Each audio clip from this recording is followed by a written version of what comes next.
The anticipation mounts for the weekly visit for Dr. Lou and Dr. Lou Holtz. The doctor will see you now. Doc, how are you? Bubba, I got to start out by saying that we missed you last week. Glad to be back. But I assure you, you were just as present as Greg was during this segment. Because he just stared at his stupid computer screen the whole time. Okay. I like that laugh, by the way. I think it's my favorite thing of this year. And guys, this segment is brought to you by RobIngramPhoto.com for all your photography needs. And by Jones Ingram, the coolest little leprechaun in the land, who is in the Studio Plaza today. Well, guys, it's week 3 of the college football season, and you know what Blind Watermelon says about the number 3. 3, oh, it's a magic number. Yes, it is. It's a magic number. And speaking of magic numbers, I've got to go number 2. Oh, I'm sorry. Wow. Because I'm absolutely sick to my stomach after watching that beautiful bald eagle from Auburn this past weekend as he smashed his beak on the skybox windows. They had those skyboxes shinier than Calvin Wilburn's smooth skull. And guys, word is, PETA is investigating this incident to determine whether there were any fouls committed that violated NCAA sanctions. Well done, Dr. Lou. That was a pretty good one, wasn't it?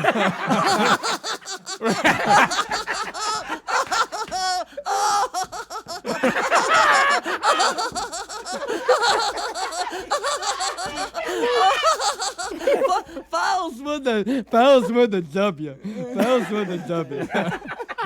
That's what made it so fun. Okay. Interestingly enough, guys.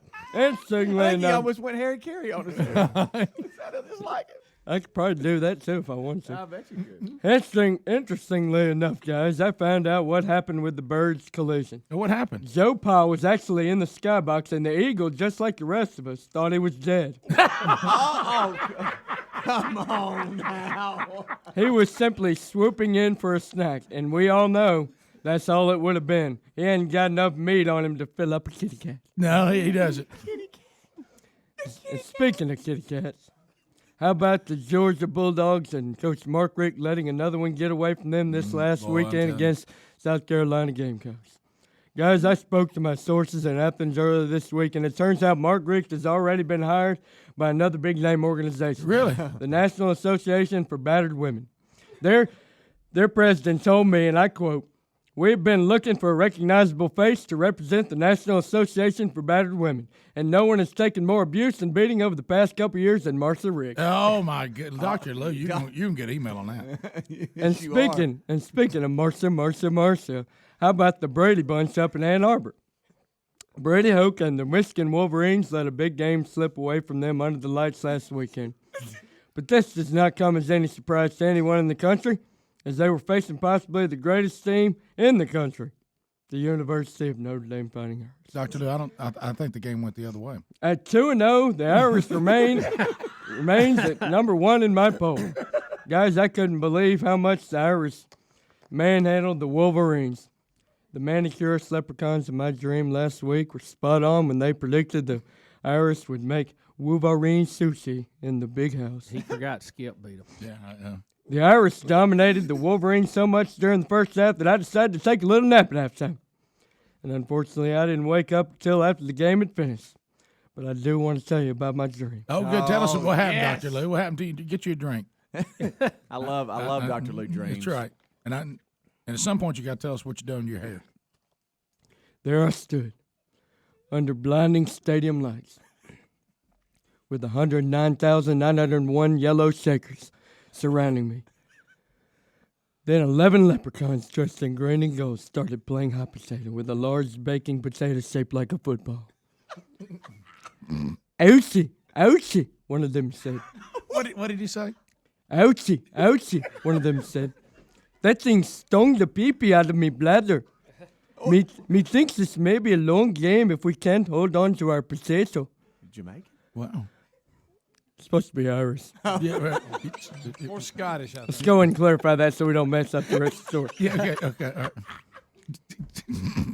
You got dreadlocks on, and you're speaking. I'm getting to the dreadlocks. Okay. Daddy, another one said to me, that potato has been a bad potato. You should give it a spanking because I can't hold on to it.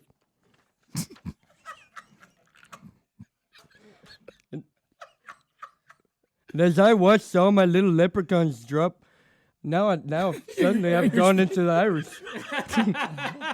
Anytime you combine two accents, trust me, you can't get out. And as I watched all my little leprechauns drop these potatoes on the ground, he appeared out of the fog. Same an African-American specimen leprechaun. Oh, really? Wearing a number 16 navy and yellow jersey with a giant M on his chest. Oh. He had voluptuous dreadlocks and a beautiful smile. Then he spoke. Yo, what up, you granny gold leprechaunsies? The Nardicon is about to lay the smackdown up in this big heezy for cheesy, my kneesies. That's a mouthful. So much more than I thought. What is wrong with you?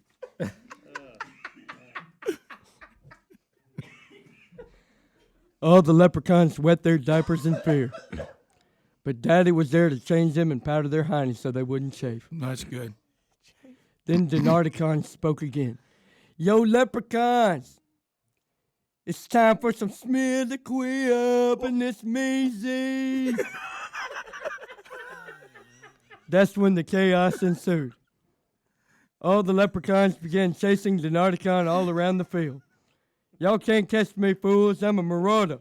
Ain't no Wolverine sushi being egg rolled tonight. Then I woke up and I had wet my diaper. But someone had changed me and powdered my honey so I wouldn't chafe.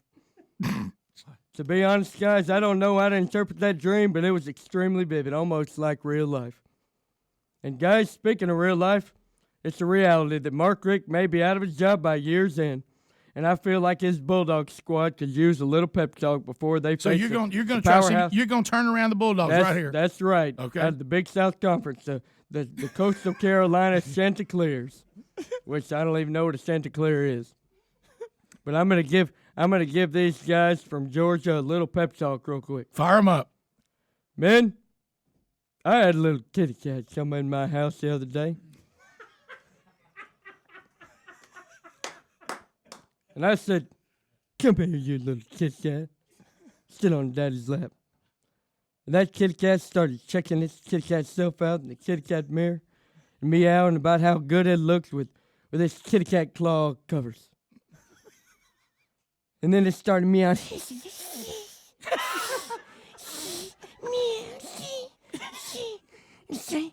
I'm a kitty cat. I'm a kitty cat. I'm a kitty cat. I'm a sexy kitty cat. What's happening? Kitty cat, kitty cat. Meow, meow, kitty cat. I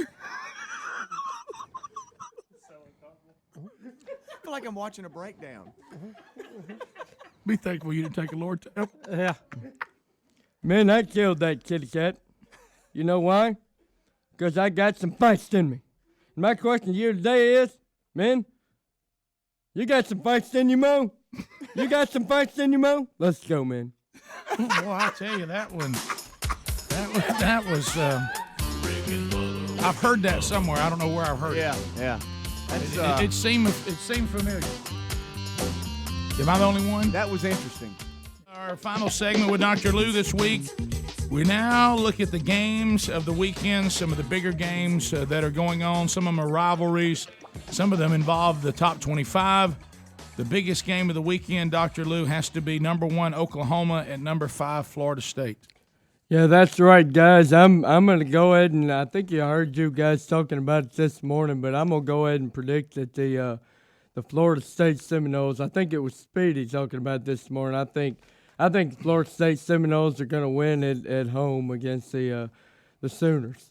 Really? I do. I believe it'll be a good revenge game. I heard somebody saying yesterday those guys have been they've been focused on the Sooners since last year, since they delivered a beatdown to the Florida State Seminoles over in Oklahoma. So I'm predicting the Florida State gets their revenge this year under Jimbo Fisher.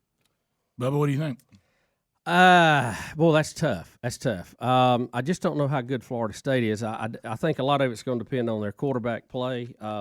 Love Jimbo Fisher. I'm a fan of the Seminoles, but I think Oklahoma may still be a little bit ahead of them right now. I feel the same way. I think Florida State is coming, and I think Jimbo Fisher will have Florida State back in the national championship race. They're there this year, but I get this sense that everybody thinks Florida is about 2 years from where they really are, and they think they're already there. I mean, there's a lot of people saying like Florida State's going to line up and beat Oklahoma. And first of all, I think this is a better Oklahoma team than some of the overrated teams we've seen in the past. They're sound in all phases of the game. Florida State is great, but I still think they're a program under repair who is on the way back, not back yet. I think Oklahoma wins it. And, Speedy, I know your thoughts. Yeah, I'm thinking Florida State. You've been on that all week. I have. You got mad at us yesterday for disagreeing with you. No, I did. After you went to get your surgery, Speedy got all mad. Really? Anybody? Yeah. Rick Burgess. He was offended. Acting like I didn't like Coach Fisher. Here's my thought. My thought. Now, first of all, I went with this. I don't know a whole lot about Oklahoma. He guaranteed. All I know is they're good, but they claim to be good every year. Okay, That's true. I mean, every year they're preseason pick to be in the top. They're true. Now, That's true. and this year might be legit. Okay, Florida State. I'm thinking, you know what? It's early, but boy, they got some athletes on that field. No and question. I'm thinking that home field advantage. I know Florida State, the home field advantage for the last couple of years hadn't meant as much, but now it's growing. The fan base is getting back to where it used to be, and I feel like the fans and that atmosphere can affect the game by around 7 to 8 points, and I think that's going to help Florida State. Yeah, and you may be right. It'd be great. Now, if Oklahoma goes and blows away Florida State, then they're everything everybody said. Just look for the Florida State defense. So Deion Sanders he'll step up this week. It'll be a big time weekend. That Heisman player. So, Dr. Lou, I probably know your pick on Michigan State at Notre Dame. I'm going to go with Michigan State. Yep. What? Me too. What? To lose by 400 million points. I'm picking them to win. I mean, could there be a team that has underachieved more? Should I say it in front of him? No, probably not. I mean, Notre Dame just seems to lay egg after egg. If Notre Dame goes 0-3, I mean, what in the world's going to happen? They may drop out of the top 10. Dr. Lou doesn't even. Notre Dame has faced the two greatest teams in the country so far. So. And Michigan State's number 3 in the country, so they got a very tough schedule. I mean, you just can't say much about it other than the fact that it's the hardest schedule in the country. Michigan State. Michigan State returns almost their entire team that lost one game last year. Yeah, they'll be all right. Boy, did they lose that one. Boy, they lost that one in a big one. Took a pound. Right. Well, but they're not playing SEC, so I think they can do it. There you go. A rivalry game: Tennessee at Florida. Tennessee, Florida. I'm gonna have to go with the Florida State Gators. I'm gonna go Florida State Gators. That's right. I'm gonna go with the Florida State Gators, and I'm gonna say they look pretty impressive against UAB last week, and I'm gonna say they're gonna beat the Tennessee Volunteers by say maybe 317 points. Gators at home. Yeah, Speedy. Mm-hmm. Yeah, Tennessee's coming. They got a lot of work to do. Florida, I know, had some work to do, but they've just got more players on the field right now. Now, Greg's saying Tennessee. He's feeling it. Really? Yeah, they're going to win. Greg, you're feeling Tennessee? I am. I don't know why. Really? Yeah. I used to put a little cash on it. No, I'm just kidding. Now you ain't that confident. Dr. Lou, you have that Stanford is playing at UAB, but that can't That's be Arizona. Yeah, that's wrong. Start saying we got UAB twice here. They're going to have a tough time with They Tulane and sure Stanford. are. Stanford, number 6 in the country, and Arizona looked horrible. Yeah, they sure did. I'm gonna go with Stanford to beat them by 600 trillion. I know we're going to get to it, but Rick, the one I'm interested in is Ohio State at Miami, because you got Miami who got beat by Maryland, and then you got Ohio State which really hadn't played anybody yet. So, but they still got all those athletes on the field. But I know a lot of them can't play. It's like who is Ohio State? Who you like, Lou? I honestly like the Miami, Florida Hurricanes. I think they're gonna pull it out at home and surprise everyone, and Evan Shapiro give him millions of bucks and all this stuff. So I just think it's gonna be a good game, but I think the Tattoos lose to the Shapiros. I know we keep thinking Ohio State just packed up and left, but I mean Miami's not that great. Does Ohio State still have enough players to beat Miami? What do you think, Bo? You could see it going either way. I think since they're playing in Miami, I'm going to give the edge to the Hurricanes. I think both programs are in a bit of disarray right now, but it's really the probation, Bo. It really is. It really is. I don't know. I think that Miami will deal with it a little bit better, and I think they may rise to the occasion with a big name coming to town. I'm gonna go Ohio State.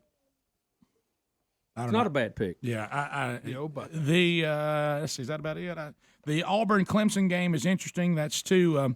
Clemson, you don't really know what they have. Auburn's been the cardiac team that hangs on for dear life and finds a way to win. A lot of young players. Clemson, you don't, were they overlooking Wofford last week? Wofford, by the way, when they run that triple option, their offense is hard to handle for anybody who hasn't seen it. But you don't really know what Clemson even really has. You know Auburn has a lot of athletes, but they're all very young. But Clemson has a revenge factor, and they're played at home. Rick, I'm gonna tell you something here. I say the Tigers win this game.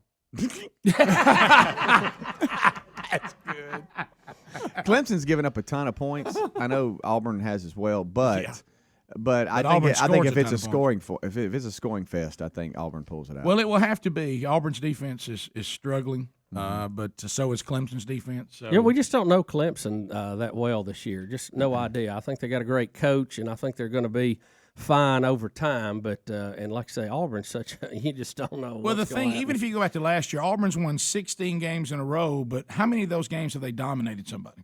Yeah, I mean, how many times can you win in the last seconds with some miraculous? I mean, eventually it's got to run out eventually. Yeah. So I'm going to pick Auburn just for Blake. Yeah, I will too. Because I picked against them last week and it helped them. Should I pick against them again? Rick, that may not be a bad idea. Should I pick against them again? Put that on them. Okay. I think that's about it. As far as games that have teams, I like Kansas and Georgia Tech. That's going to be a big one too. Yeah. I mean, that's going to be both 2-0.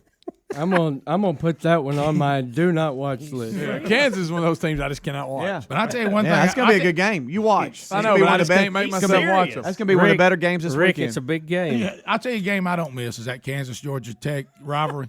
Yeah. I'm just telling you. Y'all watch. It's going to be one of the better games. Runs over a Jayhawk. That's Well, so I'll tell you, impressive. there ain't nothing makes a yellow jacket madder than a Jayhawk. Yeah, Right. yeah. You get them two in the I will same say room. this. and you got Louisville, Kentucky. Now, Louisville, Kentucky, you got something there. Yeah. The Jayhawks But and the Jackets. Yeah, neither one of them's any good. I do like watching Georgia Tech's offense though. Oh, sure. Absolutely. So I guess y'all don't care about Memphis, Austin P. Not really. No. Yeah, that was a joke. Right. Hey, but what about Kansas, Georgia Tech? Y'all forgot about that. That's going to be a good. You watch Hey, at the end of the weekend. When it comes to Kansas, Georgia Tech, you throw the record book out. Rick, they call it the third weekend in September. Guess y'all don't care about North Dakota and Fresno State either, do you? No, not really. I'm watching Kansas. Rick and Bubba, Rick and Bubba.